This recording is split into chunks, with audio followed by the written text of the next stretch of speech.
Hi, this is Savannah Locke, co-host of the Subtext, and this episode has been living rent-free in our minds since it first aired. In it, Lee and I talk about the Super Bowl halftime show featuring Bad Bunny, alongside an alternative broadcast airing at the same time, the All-American Halftime Show, produced by Turning Point USA, which just announced this week that Kid Rock and 3 country acts will be performing. When this episode originally dropped, we got lots of feedback, and with the Super Bowl coming up this weekend, we thought it was the perfect time to bring it back. So enjoy listening, and this Wednesday be on the lookout for a brand new episode recapping both shows and sharing our thoughts. Hello, Lee. Welcome to the Subtext. Hello, Savannah. Why does that tickle you? I think it's just funny to welcome you to your own show. It's our show? Yes. And I think that's funny. And we both just discussed how we had so many meetings before this. Yes. And I do feel that I clawed through hours of meetings to get here. Yes, me too. Me too. But it's good to be here. It's so good to be A here. relief from the meetings. A relief from our revolt against the meetings, if you will. That's right. That's right. Well, how are you feeling? What are you bringing in today? I'm feeling good. Lots of good work going on. Lots of wonderful people to meet and talk to and connect with. So it's good. How about you? Other than the meeting? Other than my meeting hangover. fatigue. Yeah. I have been told by 2 people in the last 10 years that I've worked with that I have something called communication fatigue. That you have communication fatigue? What does that mean? I think What are they communicating to you by saying that? The way that I That understood you're it. exhausting to talk to? No, that I get exhausted talking to other people. Well, now I feel really good about the upcoming conversation when you're coming in exhausted of talking to other people, and now you're going to be moreover exhausted talking to me. I'm bringing in myself with a 10 out of 10 energy. Like I said, Yeah. No communication fatigue. No, but and I'm really excited. Today it's been cold. I'm wearing a jacket. It has not been cold. It's been cool. It's a nice autumn crisp. It's almost cold enough for me to start burning fires in my wood-burning In your wood burning. stove. Yes. Yeah. I almost did it this morning, but I decided to wait. I do feel it would have been okay. Yeah. But you would have been pushing the limit a tiny bit. Yeah, I would have pushed it a little bit. Yeah. Yeah, I love it. Okay, well, what have you been reading, watching? Anything fun? Listening? You know, I always have a huge pile of books that I'm either I've got for fun or for work. But I think as far as things I have been especially attending to is Malcolm Gladwell has out a new season of revisionist history called The Alabama Murders. And I was first especially interested in it because I'm in episode 1. And so I wanted to see what it was all about. Did you feel like you had doing. done a good job? Oh my gosh, I'm nervous. Yeah, I was definitely nervous because I was talking about my Alabama religious heritage, and I didn't know if I would bother some people, which I've not heard from anyone that I bothered so far. I've only heard from people that have sent kind greetings.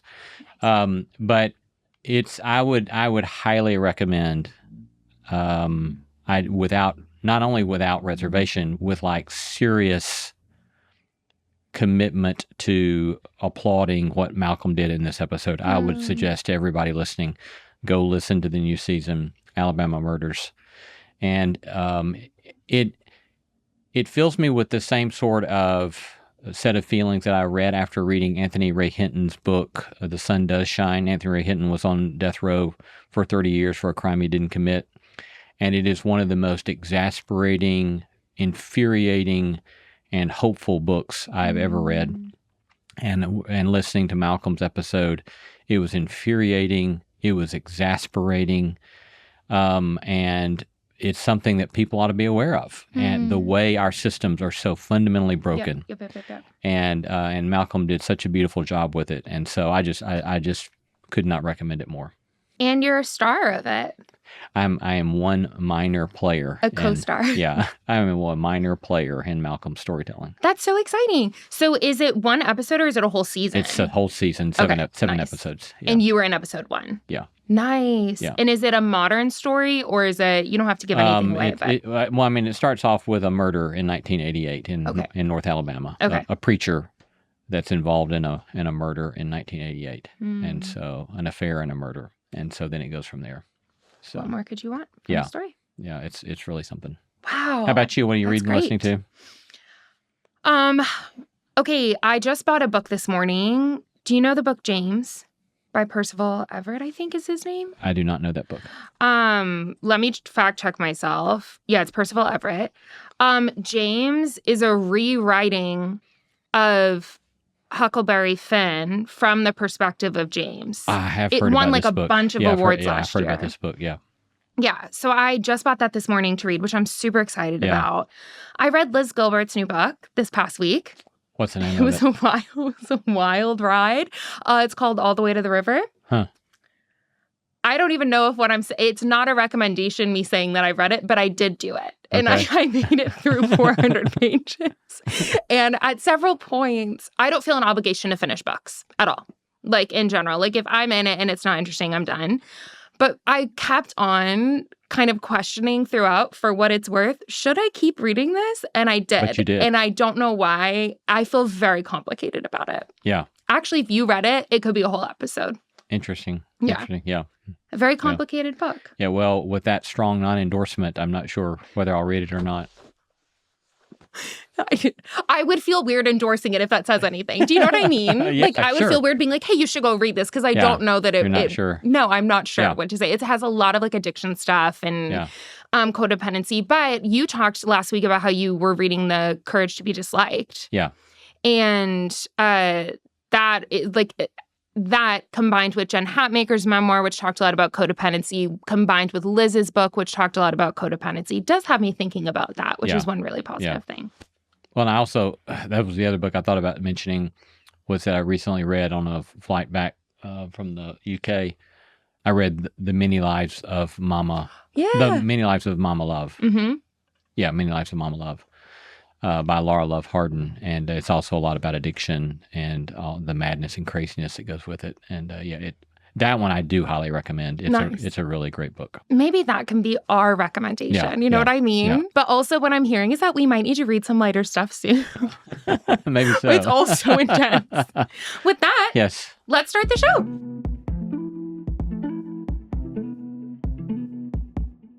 Before we start, if you like what we're doing and want to help us get the show in front of more people, do us a favor by following and rating our show wherever you listen. Leave a review, give us 5 stars, hype us up. If you want to watch full video episodes, you can also find that on YouTube and Spotify. And then if you want to boost our Instagram numbers, which I know Lee is really concerned with. Very concerned. You can follow the show at The Subtext Show, or you can follow me at Savannah_Locke or Lee at Lee C. Camp. And if you have any questions or suggestions or complaints for the show, just DM us on Instagram. It's not a big deal. DM Savannah at Savannah_Locke on Instagram. And there is a 30% chance you might get a reply since I am currently underground, with DM/text messages. I have declared bankruptcy, as they say. DM the show because you're more likely to get to the right people. But thanks for following along. Indeed. Thank you. Lee, today we are talking about a controversial subject. Yeah, well, imagine that. Which I feel like we've kind of been playing it cool. Yeah. Sort of. Yeah. And then I have just kind of been haunted and wanting to talk with you about this Super Bowl halftime show situation and maybe what it says about the broader culture wars that we find ourselves in. This should be an interesting conversation, Savannah. I think so too. It fills me with a bit of trepidation. Same. Maybe as much trepidation as talking about Taylor Swift. And since we tackled that and no one seemed to get mad, we can move forward with confidence. Let's do it. Okay, so for anyone who has not been necessarily paying attention, Bad Bunny was announced as the Super Bowl halftime show's performer for this year.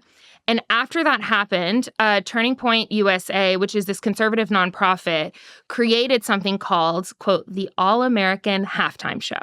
So this was done in response, apparently, to Bad Bunny being announced as the halftime show artist.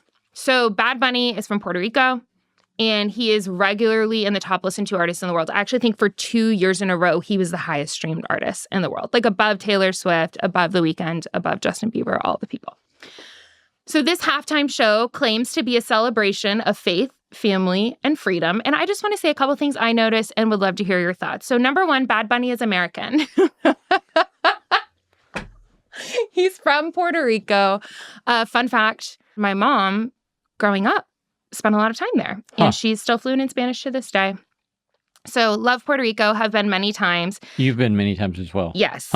And Bad Bunny, can confirm, is American. Yes. And I have been to Puerto Rico, which is part of America. Okay. Number two. That is a fact, of course, that many people overlook or are unaware of. That are unaware. Apparently unaware of. Okay. Number two. There have been at least 14, and I fact-checked this myself, at least 14 halftime shows with performances from artists who were not American. So that includes... Who were certifiably non-American. 1,000%. Yeah. Unless Bono was secretly born in Maine, yes. So we have like U2, Shania Twain, Rolling Stones, Coldplay, Rihanna, Shakira, The Weeknd, all of these people, not American. Okay, Shania Twain, she's not U.S. citizen? Canadian. Yeah. Oh, I didn't know that. Okay. Yeah. Okay. Same with The Weeknd, I believe. Okay. And Shakira, who she did a halftime show with J-Lo a couple of years ago when it was in Miami, she sang a lot of her songs in Spanish. Also worth noting. And then last thing I noticed is when people, so I went to the website of the All-American Halftime Show, and you can fill out this form to stay updated, like whenever they announce who the artists are going to be. And once you do your name, email, and everything, you can fill out a form to request music. And there's your preferences for the music from the All-American show. Exactly. Okay. Like, this is what I want to see in the All-American show. And so there are different genres of music. But the first option was, quote, anything in English.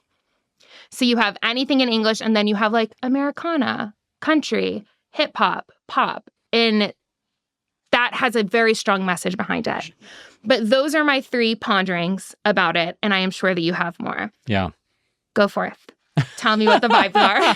Tell me what's happening. Go forth? Yes. Go forth. Well, I mean, I did, knowing that we were going to talk about this, I did do a little bit of reading this morning, and I came across this just today.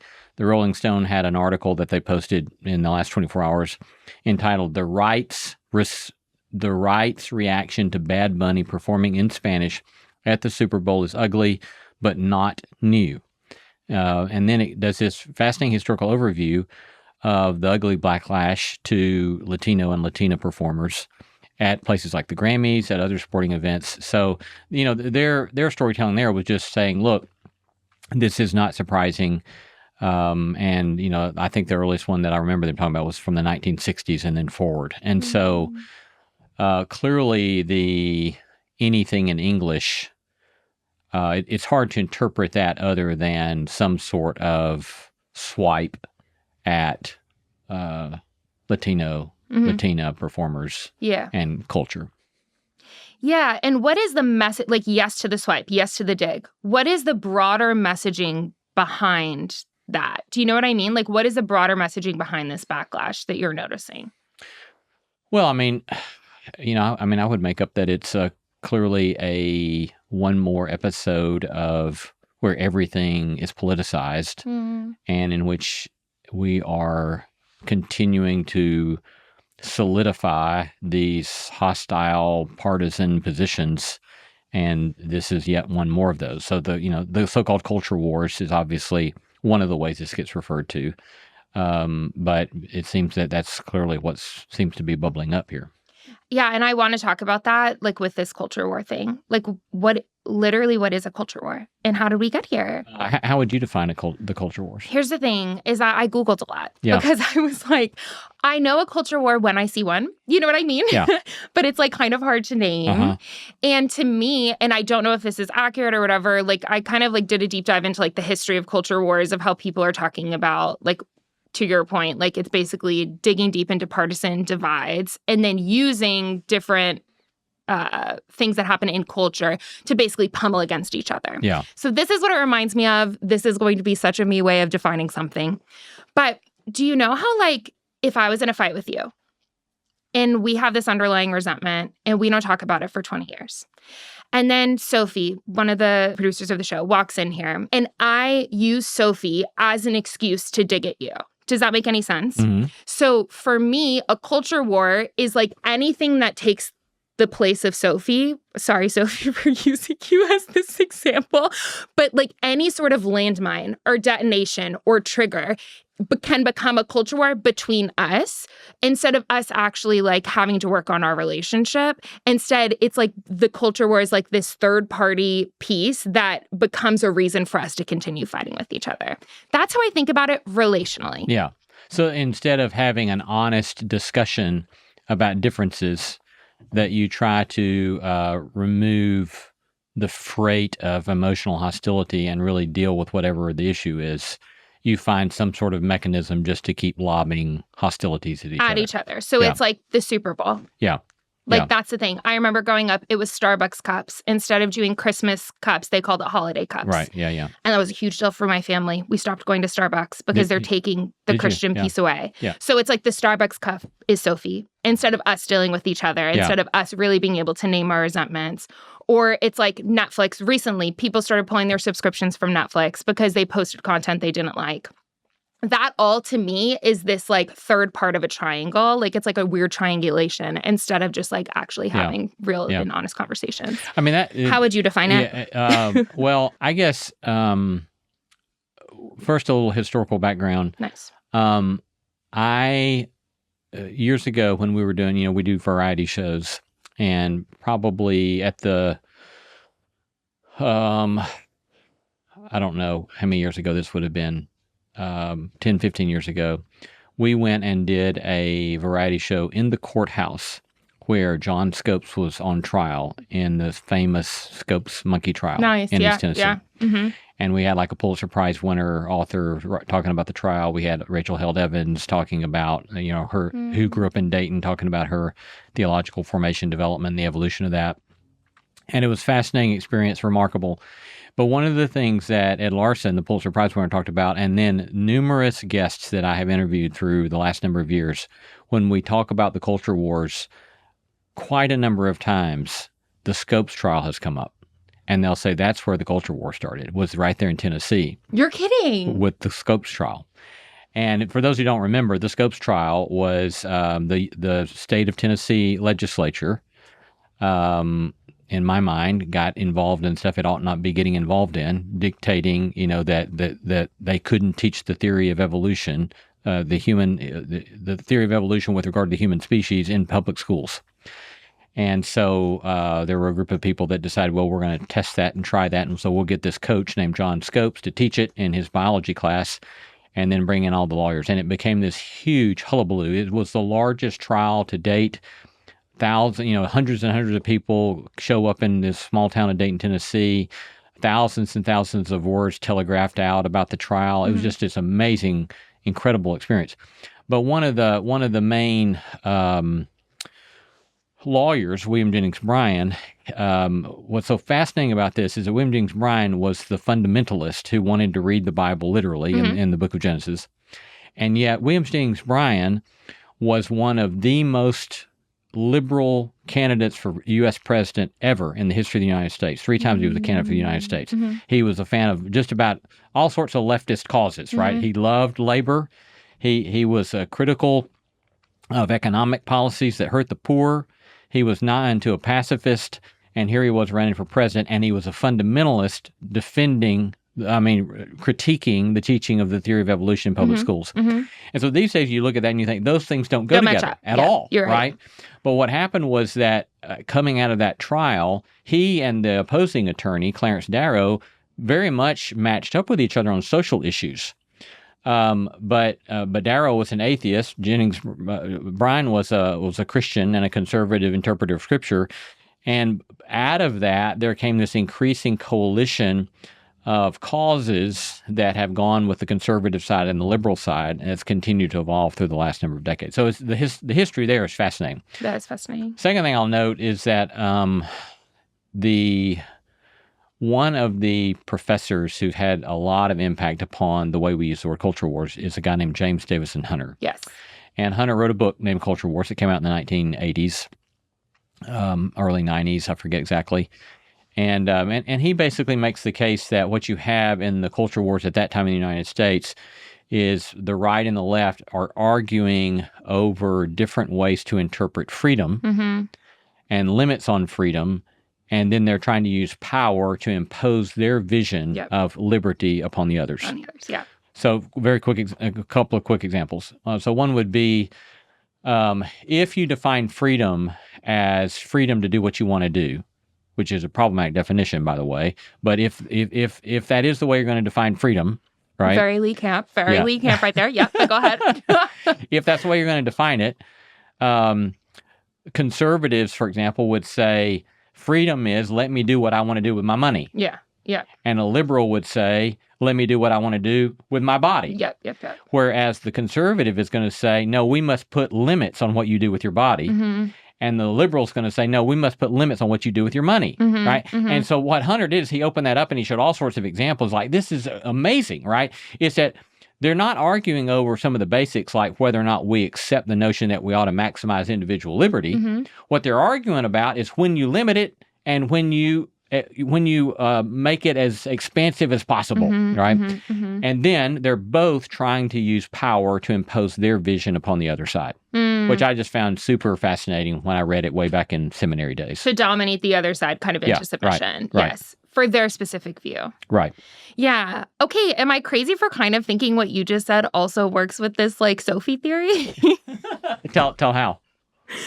Like for me, and we can't go into the moral foundations theory, but that's kind of what this is hitting for me is like what you're talking about with like the right and the left. First of all, Scopes trial, brilliant, amazing, and love that idea of that being the history. Now going on to the freedom piece. Like both sides want freedom, like could agree, like we want freedom on some level. Of course, we have to fine tune, like, what does freedom mean? And we have to like work through disagreements. And I think our lack of ability to do that goes back to me and you resenting each other, because I think in some ways, a lot of people have a lot of shared values that there would be disagreements on, but some shared values. But because there's not an ability for whatever reason to be able to actually meet each other and critically think about each other, then the detonations come with name your culture war here. And so it's like, what by name your culture war, I mean, this is how you should spend your money. Or bodily autonomy doesn't count with this issue, but it does count with this issue. And so I think that the detonation and like the triggering and the like, it just all feels like an electric fence. But I think it comes down to like us not being able to speak well to each other. Something I feel like we're just missing each other. Yeah. Please disagree with me if you do. But I feel like there's such a relational component and an emotional intelligence component and an ability to disagree and a tolerance for disagreement component that I don't want to miss in the conversation. Yeah. Thoughts?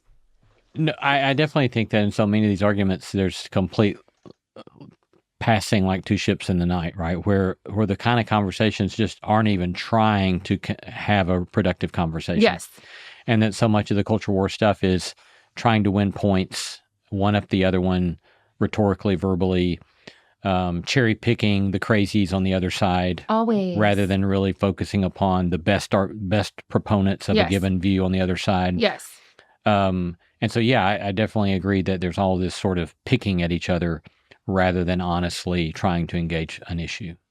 And I think it's a way for us to exempt ourselves from doing the hard work of trying to understand people that don't agree with us. Yeah. Yeah. And that's, yeah. But then when you go broad, I also think people are profiting off of culture wars.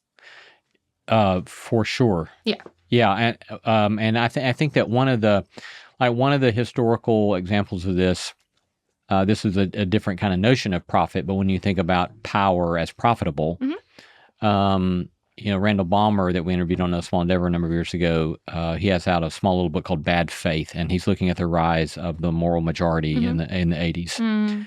And what he argues in that book pretty convincingly, and I've seen other people argue and say similar sorts of things, what he argues is that with the rise of the religious right, you had among some of the key players a pushing back against federal power and they especially didn't want the federal government to push them on breaking down racist policies that they had in their Christian private institutions. And so that when, in this late 60s, early 70s, and then when Roe v. Wade is passed in 1973, that evangelical Christianity did not get up in arms about Roe v. Wade. Yeah, you're exactly right. And even, so he cites, for example, these stories from some of the key people publishing, for example, in Christianity Today, which is the flagship evangelical magazine, in which they said things like, abortion is lamentable, it's regrettable, it's not a healthy or a good practice, and we don't endorse it as a kind of go-to practice. And yet there may be certain cases in which that's the best scenario, right? Yeah. And so there wasn't this kind of, we have to do whatever we have to do in order to stop this, right? But there was a sort of liberty given to people to make their own kind of moral judgments about this. It's not until you get to the late 70s, early 80s that abortion begins to be the thing with the rise of religious right, because there are people that realize you can't keep playing off of the explicitly racist practices. So you need something that you can pull people into a coalition of power. Yeah. And they started doing these tests, and they realized we can get a lot of people to solidify around the issue of abortion. Yeah. And so they use the issue of abortion to make that the thing that they can then congeal this sort of religious right movement that then, pushes the Southern Baptist Sunday school teacher of Jimmy Carter out of office and brings in Ronald Reagan. So it's amazing to think about the way, and that's one of the things I think people ought to be asking all the time, is who is profiting from getting us so worked up about this particular issue? Enraged. Right. Yeah. Whether it's on the right or on the left, who is profiting from allowing us to get so worked up about this issue? Finally, my brain is working as you're talking. Freaking love that, Lee. That's brilliant. And that goes a lot to the research that I did with Beth Barr for our podcast, All the Buried Women, which is all about the Southern Baptist Convention. Which is a great podcast, by the way. Thank you. Okay, so basically, the Southern Baptist Convention archives are in downtown Nashville, and Beth Allison Barr and I went and spent tons of hours doing research in it.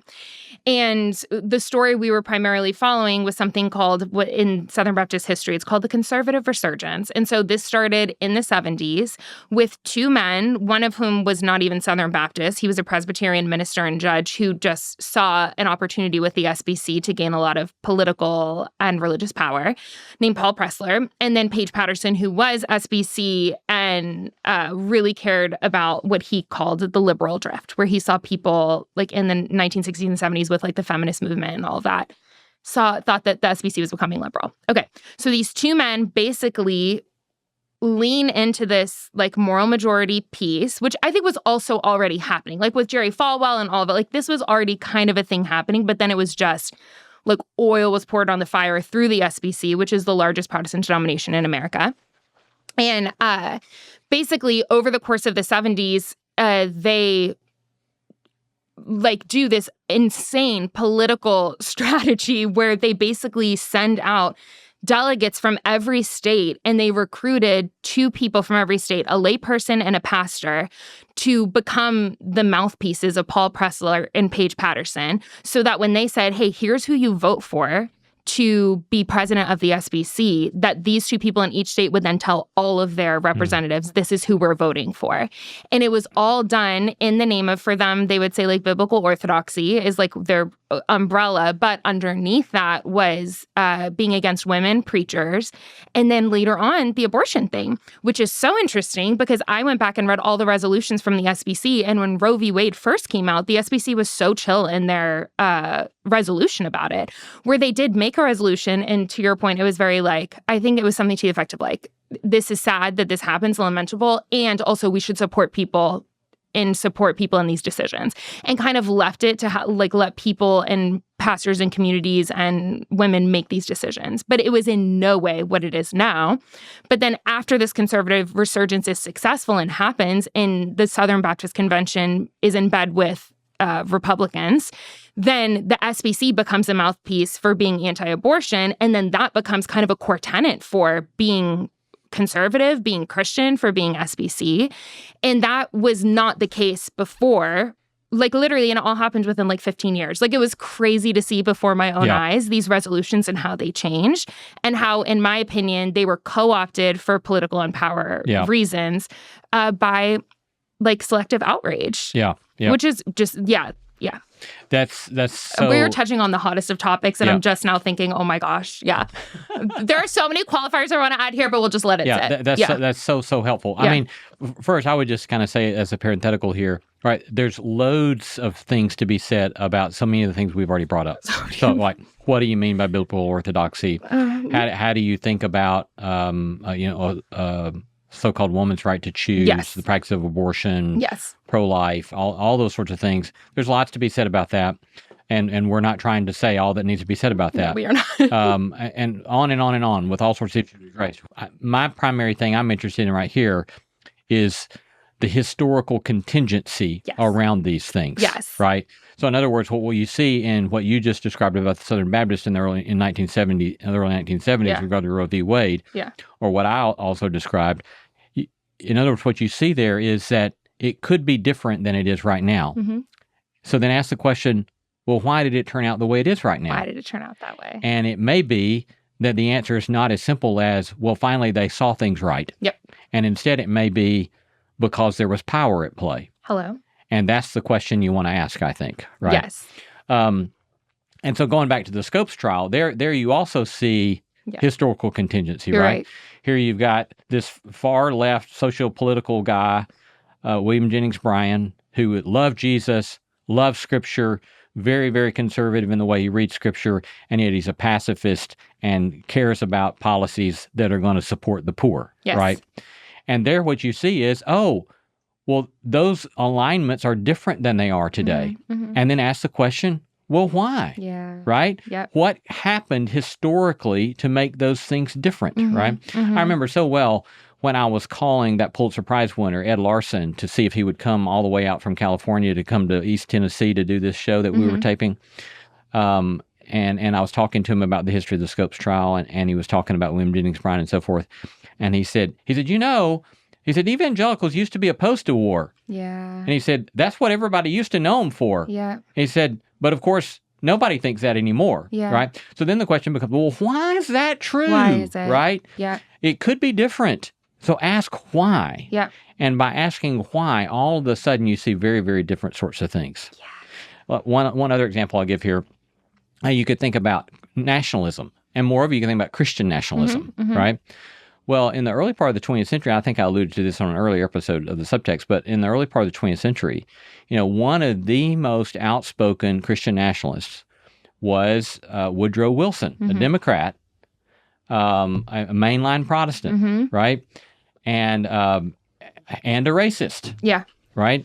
And so it's like in the early part of the 20th century, I think a lot of more conservative Christians would have looked at kind of Christian nationalism and had a lot of reticence about that. But then by the time you get to 100 years later, now the mainline liberals have lots of problems with Christian nationalism, and now the conservatives seem to think that you can't be Christian without being a Christian nationalist. Again, ask the question, why? There's lots of stuff to say about the issue in and of itself. But we're just asking the question, why do you end up with these sorts of alliances, and who has something at stake? Who are the power players that are messing with us in order to try to get us allied on these causes? And all of us are being messed with. Like all of us are being messed with, and all of us are, I literally call us bait. Like we are bait for rage, where people are constantly trying to get us upset at other people, think other people are stupid, think other people are like not human, because there's some sort of profit in it for them. Which is no joke. No, there is no joke. I mean, another episode, sorry, but I just keep thinking about it. Just talked about it. Another recent episode we had on No Small Endeavor with Garrett Graff, who just has done brilliant work on looking at the internet and social media. And and what he lays out so well is it's the algorithm of anger, right? It's the algorithm of anger, and people didn't set forward an algorithm of anger simply for the sake of setting forward an algorithm of anger. It set forward and put in place an algorithm of anger because it made them money. Because they knew the longer they can keep your eyes on that screen, the more advertising that they can sell, and then all of a sudden all their profits go through the roof, right? And so how do you keep your eyes on? Well, algorithm of anger. So that, as Garrett tells it, Facebook at one point realized that if you click dislike or anger on a post, that's worth time-wise, how long you're going to stay involved, 5 times worth you clicking a like symbol. And so all of that stuff is going to get prioritized in what comes into your feed, right? And so again, ask yourself, who's profiting from this? Yeah. Who's making money off of this? Yeah. And that at least can give us some sort of space to say, well, maybe we could step back and try to have some sort of rational conversations about the issues rather than just lobbing crap at each other. Yes. Yeah. That's dark. That's dark to think about, isn't it? It's dark to think about. It is dark, but the evidence for it seems to be pretty incontrovertible. Great word. This is why they pay you the big bucks.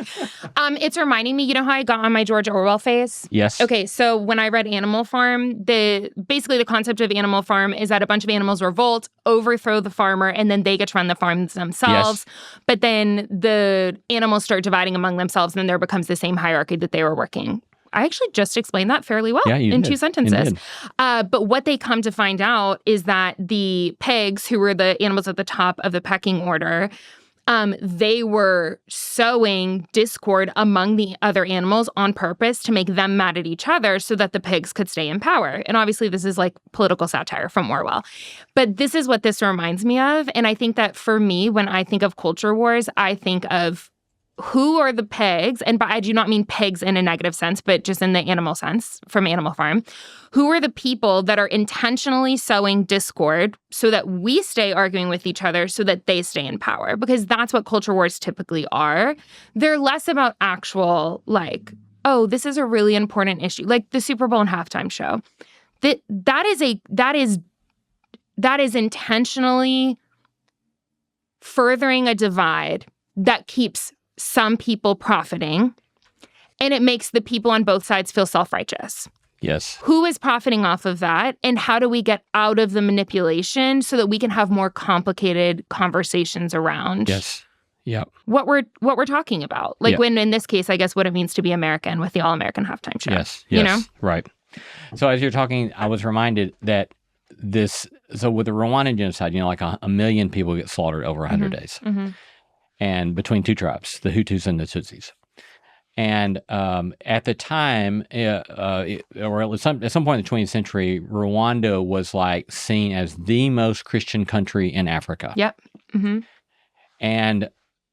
But what doesn't get talked about very much that I think is incredible to consider is that the colonial power that had control over Rwanda was Belgium.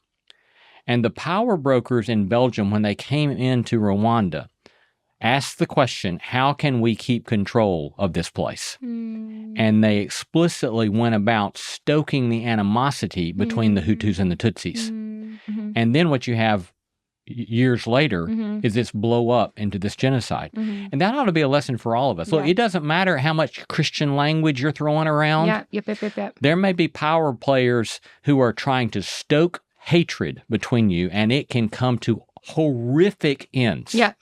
Don't play with the crap. You're right. Right? And realize there are a lot of people with a lot of power and a lot of money that may have a lot at stake in getting you to hate somebody else. You're exactly right. And they'll use all sorts of culture stuff, all sorts of pious stuff, all sorts of flag-waving stuff, all sorts of stuff to get your heartstrings pitter-patter, right?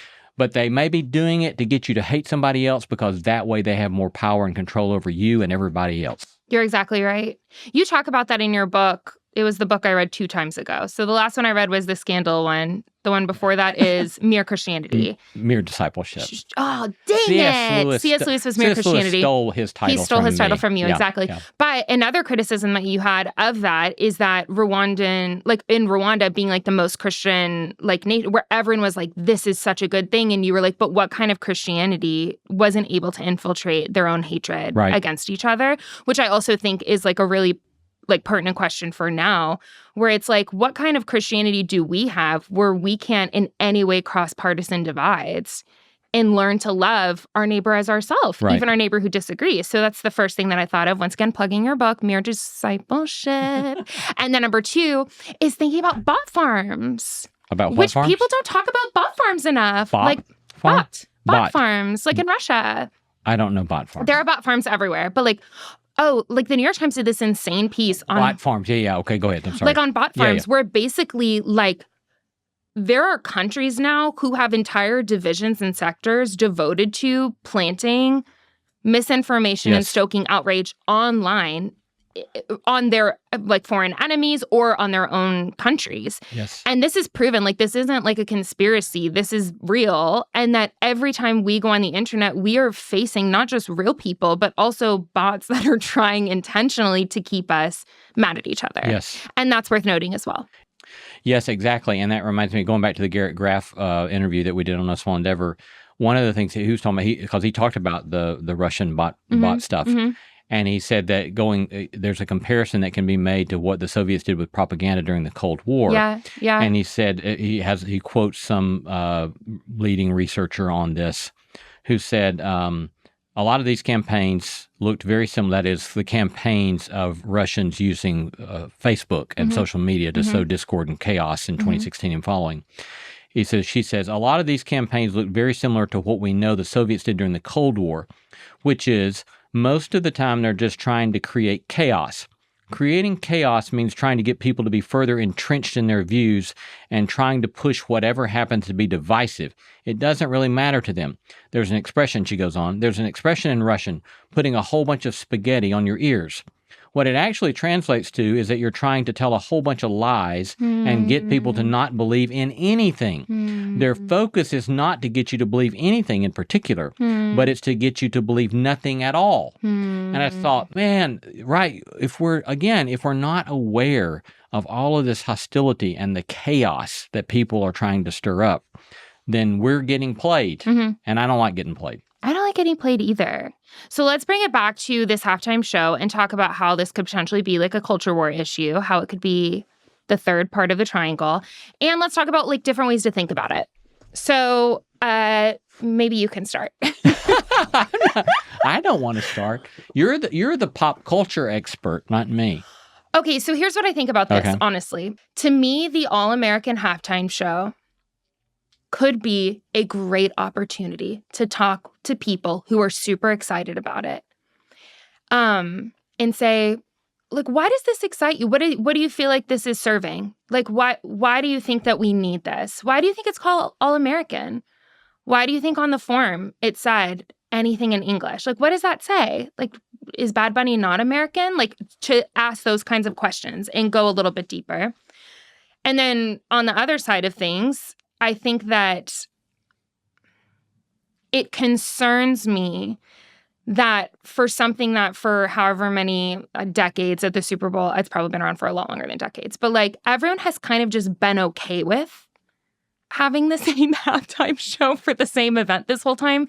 And I think it's a concerning signal for things to come. That's what also it makes me feel. So I think it could be a good opportunity to have conversations that go deeper and that maybe don't focus necessarily on, the things that are not the thing. We need to go below the thing. So I think it could be a good opportunity, but I think it's also a concerning signal of things to come that I just am not into. Because I think that what it's a signal for is that people are starting to associate All-American with white, that people are starting to associate All-American with English, that people are associating All-American with faith, freedom, and family, or whatever the things were that they had, and that is becoming an increasingly narrow view of what it means to even have like fellow citizens. And I think that is concerning to me. Yeah. I mean, I would say that at a minimum, surely we can ask those questions, right? Yeah. And we ought to be able to ask those questions. But I'll tell you, as an academic, that's one of the things that terrifies me about the current political moment in which we find ourselves, is that, and again, this goes back to the way in which issues migrate from one party to the other in the culture wars. Right. So, 10 years ago, 15 years ago, one of the critiques of the right, of the left, was political correctness and how much speech was policed. Yep. Right. But now what's happening is when somebody else is in power, speech is getting policed from the right perspective. Right. Yeah. And, I mean, it seems crazy to me to look at some of the things that has been told to people in higher education about what you just simply cannot talk about. It's like, what do you mean we cannot talk about it? This is what we do as an educational institution is we talk about things.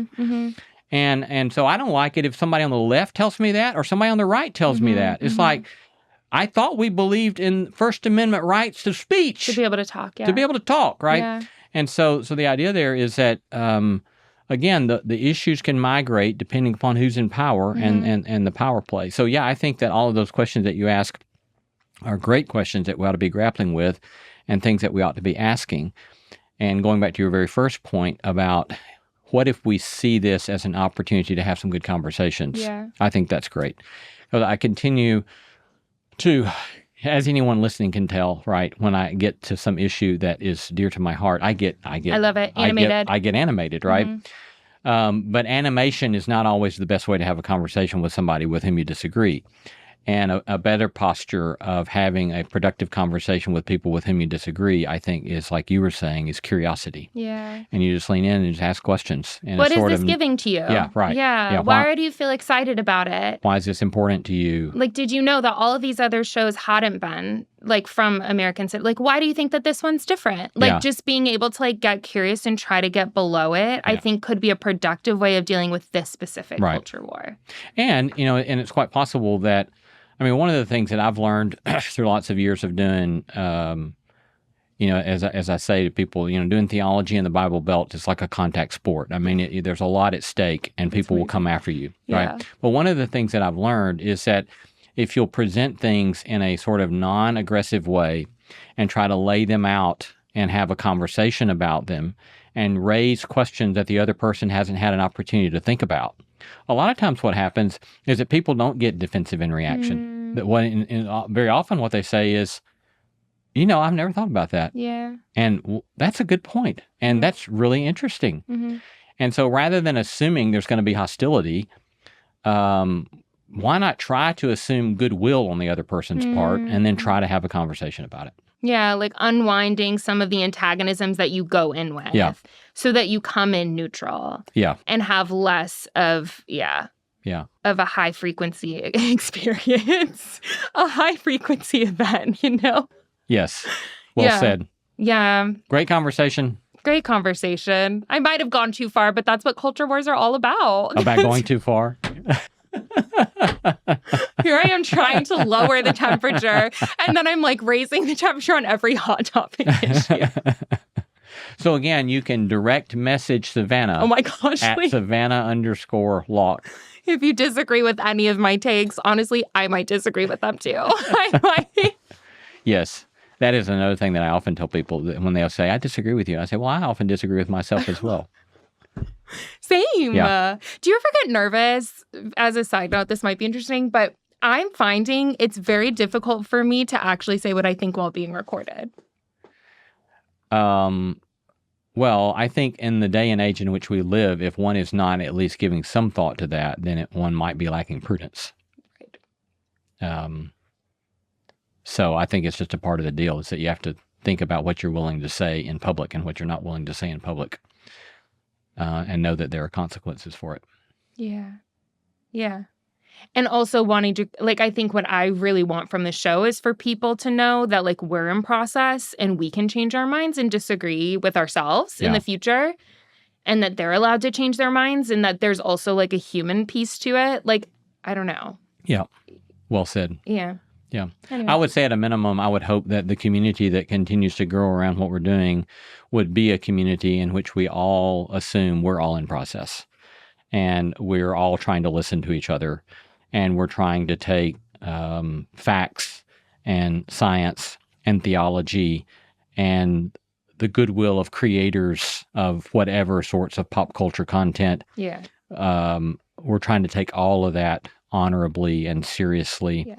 Rather than just merely shooting from the hip at whatever culture war thing might be standing on the other side. Exactly. Yeah. I love that. That's a great ending. Approved.